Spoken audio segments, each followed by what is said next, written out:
Last week, the nation was shocked after finding out that the husband of our YouTube darling Pavithra had beaten her. Pavithra then made a police report. Sugu was arrested and charged for possession of a dangerous weapon and voluntarily causing injury to his spouse. But Pavithra retracted the police report and informed members of the press that she had forgiven her husband and that they'll continue to focus on their YouTube channel. She also mentioned that she's renouncing the Ipoh City Icon Award. Suami kata kami memang tak layak untuk jadi ikon Perak sebab ramai orang yang berbakat ada dekat luar sana dan ramai orang yang sudah cuba sedaya upaya mereka. Kita sila cari yang orang yang betul-betul layak.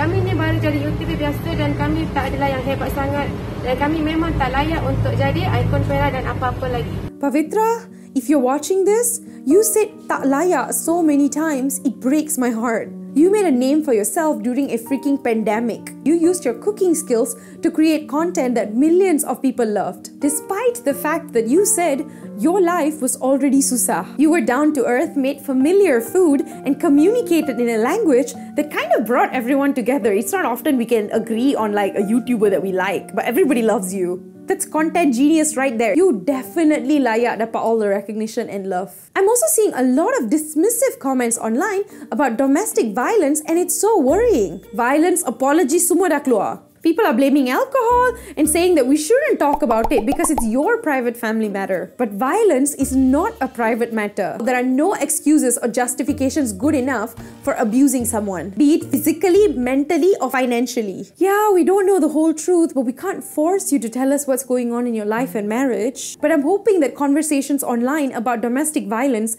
and in particular what happened to you last week, will somehow reach you and maybe help you in one way or another. Knowing that so many of us think that your husband hitting you is inexcusable, that you are worthy of the success and recognition that you worked so hard for despite the adversities. Pavithra, you're an incredibly intelligent, beautiful young woman who've inspired so many of us to try new things and change our lives for the better. You deserve to be treated with respect, love, and kindness, and no one should ever raise their hands against you. Women are always told to take a step back, compromise, be flexible. Okay, now I'm just quoting Seema Taparia from Indian Matchmaking. But you see, that's the problem. We think subservient qualities are only expected out of women from lower income families, but that's not true. Women in general are supposed to be nicer, calmer, patient, regardless of the situation. It's easy for us to tell Pavithra to walk away, leave her husband, but we don't know if she has a support system or if anyone she trusts is telling her to protect herself and her children. Or are they telling her to be a good wife, mother? Don't break the family up. It's your job to keep it together.